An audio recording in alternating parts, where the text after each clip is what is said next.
대우리문답 176문 세례와 성찬의 성례들은 어떠한 점에서 일치하는가? 세례와 성찬의 성례들이 일치하는 것은 두 가지 모두 하나님께서 창시자시며 둘의 영적 부분은 그리스도와 그의 혜택이며 둘 다 같은 언약의 인침이며 둘 다 복음의 교역자 즉 목사에 의해 시행되고 그 밖에 누구에 의해서도 시행될 수 없다는 것과 주님께서 재림하실 때까지 그리스도의 교회에서 계속되어야 하는 것이다. 이제 성례를 이제 마감하면서 특별히 세례와 성찬의 공통점과 또 차이점을 다시 한번 설명하면서 이 성례가 우리 교회에 얼마나 소중한 것인지 또 우리 성도들의 신앙생활에 특별히 성화와 관련해서 우리 성도들의 삶을 도와주고 또 우리 성도들에게 은혜의 충만을 공급해주는 그런 은혜의 수단으로서 얼마나 소중한 것인지를 재차 이제 다시 한번 강조하면서 성례를 소중히 여기도록 그렇게 마무리해 갑니다. 먼저 세례와 성찬은 공통점이 있습니다. 이것은 두 가지 모두 하나님께서 만드신 것이다라는 것, 하나님께서 세우신 것이다라는 것, 바로 예수 그리스도께서 세우신 것이다라는 것입니다. 구약에는 할례와 유월절, 그래서 할례가 세례로 연결이 되고 또 유월절의 이러한 내용이 성찬으로 또 그렇게 계승이 되는 겁니다. 그래서 구약의 성전을 세우시고 또 이렇게 제사제도와 절기를 세우시는 것도 역시 하나님이 세우시고 명령하셨던 것입니다. 하나님이 명령하신 것은 하나님이 중단하기까지는 반드시 목숨을 걸고 지켜야 되는 겁니다. 할례와 유월절은 예수님이 오시기 전까지는 구약에서 목숨을 걸고 지켜야 됐던 겁니다. 그리고 예수님이 오셔서는 친히 세례를 받으시고 또 친히 성찬을 십자가에 돌아가시기 전날 밤에 그렇게 행해 주시면서 세워주셨고 승천하실 때 마태복음 28장 마지막 절에도 그렇게 성부와 성자와 성령의 이름으로 세례를 주라라고 이렇게 예수님이 아주 분명히 마지막 명령으로도 명령하셨고요. 고린도전서 11장에서도 예수님이 재림하시기까지 주님이 오실 때까지 이것을 계속해서 시행하면서 주님을 기념하라라고 이렇게 명령하신 또 이러한 고린도서의 말씀을 우리가 볼 수 있습니다.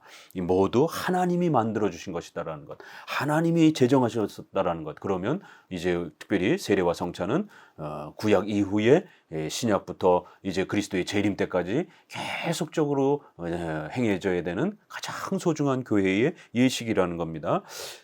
또 이것은 둘 다 영적 부분은 그리스도와 그의 혜택, 그리스도의 십자가의 피 흘림과 그의 몸의 찢기심을 통해서 우리가 모든 죄를 용서받게 되었다라는 것, 우리 대신 죄값을 치르신 그리스도의 위대한 그 희생과 헌신, 우리를 위하여 부활하시고 우리를 하나님의 자녀로 그렇게 초대해 주신 이 그리스도의 위대한 헌신과 혜택을 바로 가르쳐 준다라는 겁니다. 세례를 통해서는 그 그리스도의 희생을 통해서 우리가 죄사함, 구원받았다라는 것, 하나님의 자녀가 되었다라는 외적 표시가 되는 거고, 또 성찬은 떡과 포도주를 통하여 그리스도의 몸의 찢기심과 그 피 흘리심을 그 구원의 충만한 은혜들을 우리가 또 그렇게 맛보는 것이다라는 것. 둘 다 같은 언약의 인침이며 하나님이 우리 아버지가 되어주시고 우리는 하나님의 자녀로 그렇게 초대되었다라는 것. 창세기 17장 7절 8절. 그리고는 이제 할례를 그 보증과 인침으로 확증으로 그렇게 표시가 따라 붙는 겁니다. 바로 하나님 우리의 아버지가 되어주시고 우리는 하나님의 자녀로 그렇게 초대하여 주셨다라는 것. 예수 그리스도의 희생을 통해서 우리가 하나님의 자녀가 되었다라고 하는 외적인 표시, 또 보증, 확증, 인침이라는 겁니다. 하나님께서 너희는 반드시 구원받았다. 너희는 반드시 내 것이다. 내가 너희를 지켜주겠다. 이런 하나님의 강력한 확증이요 보증이다라는 겁니다. 인침이라는 겁니다. 이 강력한 보증이라는 거예요. 도장을 이렇게 소유권을 확인할 때 도장을 찍듯이 이렇게 강력한 보증의 그러한 도구입니다. 그런데 이렇게 소중한 보증의 도구를 무시하고 자꾸만 세례와 성찬은 별 효과가 없는 것처럼 여기고 제2의 그러한 어떤 능력 세례를 받아야 된다, 성령 세례를 받아야 된다, 이렇게 자꾸만 오늘날 신비주의와 경건주의자들에 의해서 또 우리 개혁주의 안에서도 이렇게 회중파 계열의 이런 분들이 자꾸만 이러한 또 로이드 존스의 영향을 받아서 자꾸만 이러한 그 능력 체험이라고 하는 이런 오순절 신비주의 이러한 그 교리들을 자꾸만 수용하려고 합니다. 그러면서 세례와 성찬을 무시하고 일치하는, 그리고는 방언을 해야 된다, 무슨 능력 체험을 받아야 된다, 이러고 있는 겁니다. 이건 개혁주의의 성령론이 아닙니다. 이런 식은 개혁주의 교회론이 아닙니다. 이분들은 개혁주의 교회론을 잘못 이해하고 있는 겁니다. 그래서 반드시 세례와 성찬이 우리의 구원의 확신과 보증을 만들어주는 소중한 은혜의 수단이라는 겁니다. 바로 이거를 제대로 활용을 못하기 때문에 성도들이 신앙의 확신이 없고, 그러다 보니까 자꾸만 다른 걸로 오순절이라든가 이런 신비주의 경건주의 교회에서 행하는 저거 괜찮아 보이는데 이러면서 자꾸 그거를 가져오고 싶어 하는 겁니다. 아니요, 그걸 버리고 우리 걸로, 장로교 걸로 성경에서 약속한 세례와 성찬으로 그 보증과 확신을 이렇게 회복해야 되는 겁니다. 둘 다 복음의 교역자, 목사에 의해서 집례되어져야 됩니다. 우리 장로교는 여자 목사를 인정하지 않습니다. 왜 그렇습니까? 그것도 성경이 그렇게 명령하기 때문에 그런 것이에요. 그래서 반드시 남자 목사에 의해서 합법적인 질서 가운데 행해져야만이 그것이 진짜 제대로 된 성례라고 말하는 겁니다. 그래서 여자 목사에게 세례를 받았으면 그거는 성도에게 세례를 받은 것이기 때문에 그것은 합법적이지 않은 것으로 우리는 결국 인정하지 않습니다.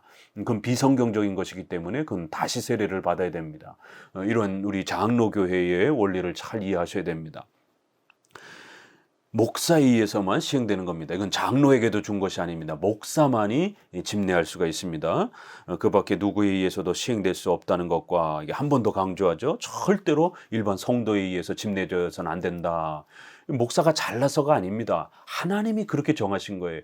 예수님이 그렇게 정해놓으신 규칙이기 때문에 우리가 하나님의 명령과 말씀에 따라가야 되는 겁니다. 주님께서 재림하실 때까지 그리스도의 교회에 계속되어야 한다, 이렇게 계속되어야 된다라고 고린도전서에 약속했는데 왜 자꾸 개혁주의 교회, 장로교회라고 하는 이런 교회에서 자꾸만 세례와 성찬을 등한시하고 무시하고 중단하고 다른 거를 자꾸 이렇게 거기다가 대치하려고 하는, 교체하려고 하는 이런 행동을 하면 안 됩니다. 적어도 대의리 문답과 이렇게 우리가 웨스트민스터 신앙 고백에 서약하고 또 이렇게 고백하는 이러한 개혁주의 목회자들은 다른데 한눈 팔지 말고 세례와 성찬을 계속 행하는데, 이거를 지키는데 더욱 힘을 쏟으셔야 됩니다. 세례와 177문, 세례와 성찬의 성례들은 그럼 어떤 점에서 다른가? 세례와 성찬의 성례들이 다른 점은, 세례는 우리의 중생과 그리스도께 접붙임이 되는 표시, 인침으로써 물을 가지고 단 한 번 시행되며 심지어 어린아이들에게까지도 동일하게 시행된다. 세례는 우리의 모든 죄가 씻겼다라고 하는 그리스도의 그 희생과 헌신으로 인해서, 십자가의 죽으심으로 인해서 우리의 모든 죄가 씻겼다라는 것, 그래 우리가 거듭났다라는, 새로워졌다라는 것, 바로 중생과 그리스도와 연합했다라고 하는 바로 이러한 구원의 표시이기 때문에 단 한 번만 받는 겁니다. 지난번에 받은 거 내가 잘 고백을 못한 것 같아요. 그럼 다시 받아야 됩니다. 이러면은 죽을 때까지 세례를 100번, 1000번 받을 겁니까? 그럼 어느 때 고백한 게 진짜입니까? 이러면 안 된다라는 것이죠. 그래서 단 한 번 우리는 세례를 받는다라는 겁니다. 단 한 번 예수님을 그렇게 고백하고 그 예수님의 그 은혜로 인하여 우리가 죄가 원죄의 이런 모든 부분들이 씻겨졌고 제거되었고, 이제 그리스도의 의로움으로 우리가 하나님의 자녀가 되는, 의로운 자가 되는 이러한 이 신칭의의 은혜는 단 한 번 그렇게 선언되고, 하나님이 단 한 번 선언하면 그건 완벽한 것입니다. 그렇게 해서 세례는 우리가 구원받았다라는 것, 다시 살아났다라는 것, 하나님의 자녀가 되었다라고 하는 이러한 외적 표시이기 때문에 단 한 번 받는 거고, 그리고 어린아이들에게까지도 이 언약의 혜택이 주어지도록 그렇게 하나님은 구약에 이렇게 할례의 그러한 그 약속도 어린아이들에게까지 또 이렇게 난지 8일 만에 할례를 행하면서 그러한 역사들이 있었고, 또 신약에서도 또 이렇게 예수님이 어린아이들을 축복하시고 안수하시는 그런 장면들, 또 고린도전서에서 두 부부 중에 한 사람이 믿지 않는다라면 그 믿는 한 사람 때문에 하나님의 그 자녀들이 얼마든지 구원으로서 초대되어지는, 또 이러한 그 놀라운 언약의 이러한 그 약속들이 소개되는 것을 볼 수가 있습니다. 그래서 부모의 신앙 고백을 따라서 한 부모가 고백하든 두 부모가 다 믿든 신앙 그 고백을, 부모의 신앙 고백을 따라서 어린아이도 그들의 자녀들도 구원받은 하나님의 자녀로서 그렇게 또 표시해 주는 것입니다. 이거는 바로 예정론의 그런 위대한 혜택 때문에 그렇습니다. 우리가 우리의 힘으로 구원받은 게 아니라 하나님의 그 예정 선택에 의해서 구원받은 그 위대한 그 역사가 바로 이렇게 유아 세례를 통해서 핏덩이와 같이 아무런 신앙 고백도 못하고 아무런 어떤 선행도 못하는 이러한 자들을 하나님이 구원시켜 주신다라고 하는 하나님의 전적인 은혜를 통해서만이 구원한다라고 하는 이런 예정의 위대함들이 유아 세례를 통해서 그렇게 꽃을 피우는 겁니다. 그래야 우리 장로교는 이런 예정과 은혜 언약의 혜택을 하나님께서 우리의 자녀들에게까지 베풀어 주시겠다라고 하는 이 엄청난 그 구원의 이러한 축복을 그렇게 세례와 유아 세례를 통해서 그렇게 확신하고 또 그 보증을 받는 것입니다. 그래요. 우리 교회 헌법에는 만 2세까지가 유아 세례를 받도록 이렇게 규정되어 있습니다. 하지만 성찬은 떡과 포도주라는 도구들을 가지고 자주 시행되며 영혼의 신령한 양식이 되시는 그리스도를 표현하며 나타내며 우리가 그분 안에 계속하여 살고 자라감을 확증하는 것으로 오직 자신을 검토할 수 있는 연령에 이르고 또한 그런 능력에 도달한 사람들에게만 시행되는 점에서 다르다. 성찬은 자주 행하고 자주 참여하는 겁니다. 세례는 평생에 단 한 번만 참여합니다. 다만 다른 성도들이 이렇게 세례를 받을 때 거기에 증인으로 참석하면서 내가 세례받았던 것을 다시 또 되새기고 그 세례의 의미들을 또 함께 누리는 그런 은혜들은 또 함께 공유합니다. 그러나 의식은 단 한 번만 행하는 겁니다. 그러나 성찬은 자주 집행하고 자주 참여하는 것이 특징이라는 거예요. 반복성이 특징이라는 겁니다. 이것은 신령한 양식으로서 성화에 대한 그런 보증이라는 겁니다. 세례는 구원에 대한 보증이기 때문에 이신칭의에 대한 보증이기 때문에 칭의에 대한 보증이기 때문에 단 한 번 이렇게 확정해 주는 겁니다. 그러나 성찬은 성화는 계속해서 우리가 죽을 때까지 자라가는 겁니다. 그래서 반복적으로 이것은 행하면서 우리가 계속 성장해가는 그런 거를 거룩함으로 성장해가는 신령한 양식이 되시는 그리스도를 그래서 그리스도의 영의 양식을 우리에게 공급해 주시며 우리가 자라가는 그런 은혜들을 가르치고 표현하고 나타내는 것입니다. 이렇게 분명히 성찬에서는 아무런 의미가 없는 게 아니라 보세요. 표현하다, represent, 그 다음에 exhibit라고 하는 나타내준다. 아주 분명히 그렇게 나타내주는 게 있고 그렇게 표현해주는 그러한 실제적인 효력을 그렇게 우리에게 나타내주고 표시해준다라는 거예요. 성찬은 아무 의미가 없는 그런 의미가 그런 수단이 아니라는 겁니다. 이런 표현 하나하나에서 성찬이 실제적인 효력을 우리에게 나타내주고 실제적으로 표시해준다라고 하는 이런 표현, 나타냄, 이 단어가 성찬과 관련해서 인침 이런 단어가 굉장히 중요한 단어입니다. 이거를 의도적으로 이렇게 구별해서 쓰는 겁니다. 우리가 그분 안에서 계속해서 살고 자라감을 확신시켜주고 보증시켜주고 그렇게 강력하게 더욱 확인시켜주는 그런 은혜의 수단이라는 겁니다. 확증시켜주는 것이다라는 거예요. 성도들이 신앙의 확신이 약할 때마다 그렇게 신비체험 능력 받아야 된다 이러면 안 되고 그건 오순절 파교리입니다. 그건 경건주의 파교리입니다. 우리는 은혜의 수단으로 은혜의 수단, 말씀, 성례, 기도 이 세 가지입니다. 그래서 공적인 은혜의 수단인 이러한 성례를 통해서 우리가 자라가는 더 우리의 신앙이 강력하게 또 그렇게 성장하는 확증으로서 확신을 얻는 수단으로 사용할 수 있다는 겁니다. 그러기 위해서는 반드시 오직 자신을 검토할 수 있는 연령에 이르고 교리에 대해서 이런 성찬의 교리가 무엇인지를 잘 배우고 깨닫고 또 자기 자신이 잘못한 것을 반성하고 또 하나님 앞에 근신하고 회개하는 이러한 적어도 이러한 자기 점검을 할 수 있는 그러한 연령이 필요하다라는 거예요. 그래서 이것은 유아 세례처럼 유아들에게 주지 않습니다. 이건 어른들에게만 주는 거예요. 왜냐하면 이거는 자기 반성을 할 수 있는 그러한 연령이 필요하기 때문에 그런 겁니다. 그러한 훈련이 필요하기 때문에 어린아이들은 이런 부분에서 할 수 없기 때문에 이런 부분들은 커서 적어도 이렇게 이러한 부분들을 신체적으로 또 의식적으로 이렇게 가능한 연령에 도달할 때까지 기다려주는 겁니다. 연령이라는 단어를 썼습니다. 그래서 적어도 교회법에서는 만 14세, 만 15세 정도 때 이제 유아 세례 받은 아이들이 입교로 이렇게 들어옵니다. 그래서 이제 세례를 다시 주지 않고 신앙 고백만 공적으로 확인하고 이때부터 이제 아이들이 성찬에 참여하게 됩니다. 이게 장로교회법입니다. 그래서 유아 세례는 얼마든지 유아들에게도 가능하지만 성찬은 유아들에게 주지 않는다라는 겁니다. 그거를 유아들에게 빼앗는다 이런 개념이 아닙니다. 세례는 주는데 왜 성찬은 안 주냐? 성찬은 성장, 성화의 그러한 수단이기 때문에 그래요. 구원의 수단은 어른이나 아이에게 구원의 이러한 그 표시는 아주 중요하게 필요로 하기 때문에 어른이든 아이든 주는 겁니다. 그러나 어린아이들에게는 아직 자기 자신을 철저히 점검하고 자신을 부인하고 자기 십자가를 지고 나를 쫓으라 이런 아주 엄격한 그러한 신앙생활의 자기 점검이라든가 근신이라든가 회개라든가 자기 훈련이라든가 이런 부분들은 아이들은 아직 힘들고 어려운 겁니다. 우리가 세상 사회에서도 미성년자들은 신체적으로 연약하고 정신적으로 연약하기 때문에 보호해 주는 겁니다. 그렇기 때문에 교회 안에서 성찬을 아이들에게 빼앗는 게 아니라 아이들이 철저한 자기 검증을 아직 할 수 없기 때문에 그 미성년의 그러한 연약함들을 배려해 주고 보호해 주는 겁니다.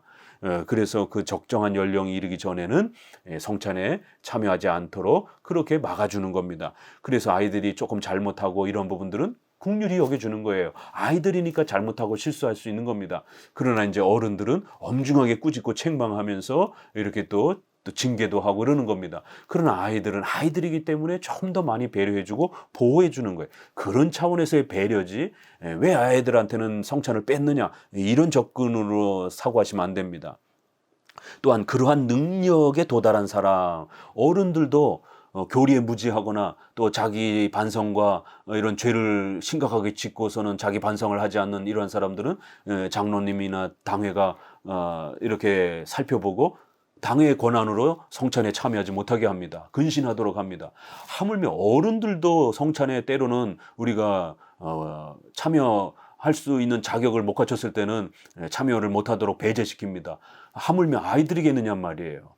그렇기 때문에 이러한 검토할 수 있는 인식 또 검토할 수 있는 그런 자기 근신의 노력, 능력을 행할 수 있는 그러한 연령에 이르고 거기에 도달한 사람들에게만 시행되어야 한다라고 이렇게 아주 중요한 성찬의 특징들을 이렇게 정확하게 정리를 해놓았습니다. 그런데 몇 년 전부터 이렇게 벌써 통합측이라든가 일반 감리교라든가 복음주의교연내에서는 어린이들에게 세례를 줬으니까 아니 성찬도 주자 왜 성찬은 빼앗느냐 이러면서 어린이 성찬을 심내하고 또 더 나아가서는 왜 유아 세례를 만 2세까지만 주느냐 아니 5살에도 6살에도 얼마든지 줄 수 있다. 그래서 만 3세에서부터 만 13세 그 사이에 있는 아이들에게 또 다른 세례를 그래서 그걸 어린이 세례라고 그럽니다. 이 유아 세례가 아니라 어린이 세례 이렇게 소년 세례에 해당이 되는 것이죠. 그래서 이름을 또다시 만들어서 어린이 세례다 이렇게 구성을 하고 또 어린이 성찬이다 이렇게 해서 어린이 성례를 행하는 이런 심각한 일들이 벌어졌습니다. 이거는 세례와 성찬의 성경적 근본 교리와 의미를 제대로 이해 못해서 결국 이런 일이 벌어지는 것입니다. 한동안은 오순절파와 신비주의 때문에 세례와 성찬을 무시하고 또 이렇게 제2의 성령 세례라고 그러면서 신비 체험을 강조하고 방언 강조하고 막 이러면서 성례가 무시가 되었는데 이제는 애들한테도 이제 유아 세례뿐만 아니라 어린이 세례로서 애들한테도 입교 때까지 기다리지 말고 세례 주자. 또 그 다음에 성인 세례까지 기다리지 말고 어린이 세례를 주자. 또 그 다음에 어린이 세례 받았으면 어린이 성찬까지도 참여하자. 참여시켜 주자. 이렇게 결국에는 또 다른 폐단이 성찬과 세례를 파괴하고 등한시하고 무시하는 이런 죄들이 또 반복이 되는 겁니다. 한동안은 무시의 죄를 범했다라면 지금은 이제 마구잡이로 성찬을 아무렇게나 행하는 비합법적인 방법으로 행하는 이런 죄를 범하고 있는 거예요. 고린도서가 바로 그렇게 무분별하게 막 성찬을 막 엉망진창으로 이렇게 행했기 때문에 너희 중에 병든 자도 있고 책망받아 또 병든 자도 있고 이렇게 하나님 앞에 판단받았다 이러면서 하나님 앞에 징계와 책망을 받지 않으려거든, 주님의 몸과 피를 범하지 않으려거든, 자기의 죄를 먹고 마시지 않으려거든 철저히 자기 자신을 돌아보고 회개하고 철저히 합법적인 방법으로 그렇게 성찬에 참여하고 자기 근신과 회개를 철저히 그렇게 단행하라는 것이, 이런 걸 아이들이 어떻게 행합니까? 그런데 그거를 성찬의 개념을 이해를 못하고 그냥 떡과 포도주를 그냥 먹기만 하면 되는 줄 알고, 성찬은 떡과 포도주를 단순히 먹는 걸로만 끝나는 게 아닌 것입니다. 대우리 문답에서 소개하는 것처럼 그것이 얼마나 소중한 것인지를 가르치고 또 그것에 참여하기 위한 우리 자신의 신앙의 경건한 자세, 또 성찬에 참여할 때 그 집중하면서 그 의미들을 또 읽어내야 하는 그러한 해석, 또 그 다음에 참여하고 난 이후에 또 그 약속을 지키기 위한 거룩한 헌신과 또 신앙의 노력, 이러한 성화에 대한 엄중한 책임감이 뒤따르지 않는다라면 성찬은 함부로 주지 않는 것이에요. 이걸 아이들이 어떻게 합니까? 아이들에게 뭐 금식하면서 회개하라라고 뭐 이건 아동 폭행에 해당이 될 수 있는 겁니다. 아이들이 어떻게 그렇게 회개하면서 금식하면서 근신하면서 이러한 그 자기 부정, 자기 십자가를 지는 이런 엄청난 하나님 앞에 자신을 낮추고 훈련하는 이런 부분을 어떻게 아이들이 어른처럼 할 수가 있습니까? 이러한 그 성찬의 근본 의미들을 이해를 못하고 결국 합동 측에서 어린이 세례까지 허락하는, 그런데 합동 측도 이제 이런 기존에 지켜왔던 성례에 대한 이런 부분들은 또 다 이렇게 바꾸기는 본인들도 고민스러워서 어린이 성찬은 또 금지하는 모순을 또 일으켰습니다. 세례는, 어린이 세례는 주면서 또 성찬은 안 주는, 그러다 보니까 한쪽에서의 또 목회자나 성도들이 아니 왜 성찬은 또 안 주느냐 그러면은 성례는 주면서, 그러니까 또 이제 어린이 성찬은 그렇게 또 자기 훈련이 필요하다라는 부분은 또 이야기를 합니다. 그러면은 왜 그러면 어린이 이 세례를 주느냐?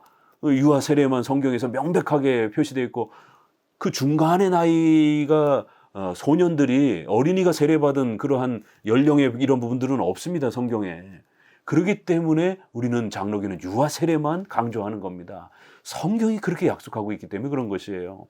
그래서 저희 교단에서도 그런 허니 아니 어린이 세례와 성찬을 행해야 되는 거 아니냐라고 해서 이거를 신학적으로 조사해달라고 해가지고는 신학위에 올라왔고, 그 신학위에서 저와 또 역사신학 교수님 한 분에게 이것을 우리 저희 교단 신학교 교수님들에게 연구를 부탁해서 저희가 이것을 연구 논문을 썼습니다. 그 어린이 이 세례와 성찬에 대한 개혁주의적 비판해서 3세에서 13세에 대한 이 어린이 성례는 비성경적이고 우리 개혁주의가 행해온 것이 아니다라고 이렇게 논문을 통해서 저는 조직신학적으로 교리학적으로 성경적 근거를 들어서 비판을 했고, 또 다른 분은 교회 역사를 근거를 가지고 와서 교회 역사 속에, 종교개혁의 역사 속에 우리 장로교회는 어린이 세례라는 건 없다, 어린이 성찬이라는 건 없다, 그걸 죄악으로 여겨왔습니다. 여태까지 오직 자기 부정을 할 수 있는 그런 사람들에게만 허용이 된다라고 지난 2000년 동안 지켜왔는데 갑자기 오늘날 어린이들도 떡과 포도주 먹어도 된다라고 이렇게 부모가 애들한테 이거 먹어라라고 이렇게 얘기를 하면, 여태까지 수백 년 동안 종교개혁 이유만 해도 그걸 죄라라라고 무지한 자가, 합당치 않은 자가 참여하게 되면 그리스도의 피를 욕되게 하고 자기 죄를 먹고 마시는 것이다라고 이렇게 험중하게 죄라고 책망해 왔는데 이제 먹어도 된다 그러면 이 성도들이 얼마나 큰 혼란을 겪겠습니까? 얼마 전까지만 해도, 작년까지만 해도 죄라고 고백해왔던 교리가 올해 와서는 이제 죄가 아니라 은혜라는 겁니다. 이렇게 신앙의 교리란 해마다 왔다 갔다 하면 큰일 납니다. 만약에 이신칭의 교리가 해마다 왔다 갔다 하면 내년에 또 바꿔지게 되면 어떤 일이 벌어지겠습니까? 기독교의 근본 교리는 초대교회 때나 지금이나 변함이 없는 겁니다. 이신칭의가 변함이 없듯이 구원의 표시로서의 세례, 또 성화의 이러한 표시로서의 성찬, 그리고 그 성화는 반드시 자기 점검이 필요한 그러한 교리적 인식과 또 이렇게 자기 훈련이 필요한 연령에 도달한 사람들에게만, 그러한 능력이 있는 자들에게만 허락한다라고 하는 유아 세례는 그 신앙 구원의 표시이기 때문에 우리의 힘으로 구원받는 게 아니라 하나님의 절대적인 은혜로 구원받는 것으로서 그렇게 신앙 고백을 하지 못하는 어린아이들에게까지도 허락해 줬던 겁니다. 그러나 성찬은 어린이들에게 허락하면은 안 되는 것입니다. 이제 제가 여기에서도 비판을 했지만 만약에 그렇게 되면 어린이 세례가 이 허락이 되면 유아 세례가 깨집니다. 부모들이 뭐하러 불편하게 1살, 2살 때 세례를 받으려고 하겠습니까? 애들 좀 더 커서 5살 때나 6살 때, 7살 때나 10살 때 받지 이러면서 세례를 늦추게 됩니다. 그럼 유아 세례가 망가지고 깨져버리게 됩니다. 또 어린이 성찬까지 자격을 획득하게 되면 바로 세례와 성찬의 이 자격을 획득하게 되면 교회의 정치에 있어서 성인 신자로서의 그런 모든 자격을 동일하게 갖게 됩니다. 선거권, 피선거권, 선거도 할 수 있고 또 자기가 직분자가 될 수도 있는 이러한 교회법의 이러한 정치 질서, 또 공동의회에 참여할 수 있는 자격, 목사를 청빙하고 또 권직의 이러한 또 여러 가지 교회의 또 의사결정, 또 그 다음에 교회 재산에 대한 이런 엄중한 결정, 이러한 것들을 그럼 아이들도 참여해서 가부 투표로 결정을 해야 됩니까? 그럼 만약에 거기에 청소년들이 50%고 어린이 세례 받은 사람이 50%고 어른이 50%라면 애들이 그럼 그 결정을 할 겁니까? 교회 정치에 있어서 심각한 일이 벌어집니다. 그래서 제가 이 부분들을 다시 한번 그 결론적으로 이런 부분들을 좀 당부를 했습니다. 이 부분만 좀 읽어드립니다. 어린이 성찬은 성경적 성례관과 교회 정치 질서를 해치는 더 심각한 요소다. 성찬은 성인들도 매번 자격을 부여 받아야 할 정도로 엄격한 기준을 요구한다. 즉 자기를 살피는 철저한 자기부정과 성찬의 참된 의미를 분별하고 참여해야 하는 엄숙하고 엄격한 자격을 요구하는 의식이기 때문이다. 연령의 약함과 자기 절제와 인식의 미숙함을 가진 아이들이 주의 몸을 분변치 못하고 먹고 마시게 되면 자기의 죄를 먹고 마시는 것이며 성찬을 모독하고 주의 몸과 피를 범하는 죄를 짓게 된다. 세례와 성찬은 유형교회의 법적인 가입 기준이 되기도 한다. 어린이 성례로서 유형교회의 가입 연령이 낮아지면 교회 제도의 법적인 모든 권리와 의무, 권징과 치리 질서가 무너진다. 공동의회의 참여 자격을 갖는 어린 자녀들에게 담임 목사의 청빙 유무를 확인해야 하고 교회 직분자들의 피택 유무와 교회 재산 처리, 치리 유무를 물어서 가부 투표를 해야 하는 심각한 혼란을 초래한다. 장로교 교회법은 바로 이런 위험성을 알았기 때문에 성경에도 없는 어린이 세례를 수용하지 않았던 것이다. 현재의 유아 세례, 입교식, 학습교인, 성인 세례, 성찬 자격 심사 등의 질서가 가장 성경적이고 장로교다운 것임을 알고 주님 오실 때까지 이 성례적 질서를 지켜가야 한다. 라고 이렇게 논문을 마무리했습니다. 오늘 177문의 세례와 성찬은 무엇이 다르냐? 세례는 평생에 단 한 번만 참여하는 것이고 성찬은 자주 참여한다라는 것. 그러나 성찬은 반드시 그 연령의 기준이 있어야 되고 또 자기 반성에 대한 이러한 또 그러한 자기 점검에 대한 자격을 갖추는 이런 엄격한 성화의 또 그런 훈련을 또 요구한다라고 이렇게 성경 우리에게 가르친다라고 말하고 있습니다. 지금 이런 보수적 우리 장로교 개혁주의 이러한 성례관이 급격히 무너져가고 있습니다. 그나마 합동이 지켜왔던 것도 이제 합동도 어린이 세례까지 허락을 했고 얼마 안 있으면 반드시 현장에서 어린이 성찬까지 허락해달라고 요구가 들어올 겁니다.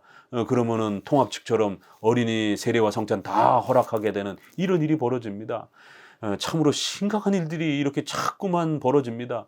오순절의 영향 때문에 신비체험, 방언체험, 성령 세례 받으라라고 이러면서 이렇게 세례와 성찬을 무시하는 이러한 악한 행동들도 문제가 되는데 또 세례와 성찬을 이렇게 아무렇게나 마구잡이로 그냥 애고 어른이고 할 것 없이 그냥 무자격자를 막 참여시키게 되는 이러한 그 혼란들이 결국 장로교를 붕괴시키는 이러한 엄청난 죄가 된다는 사실을 명심하셔야 됩니다.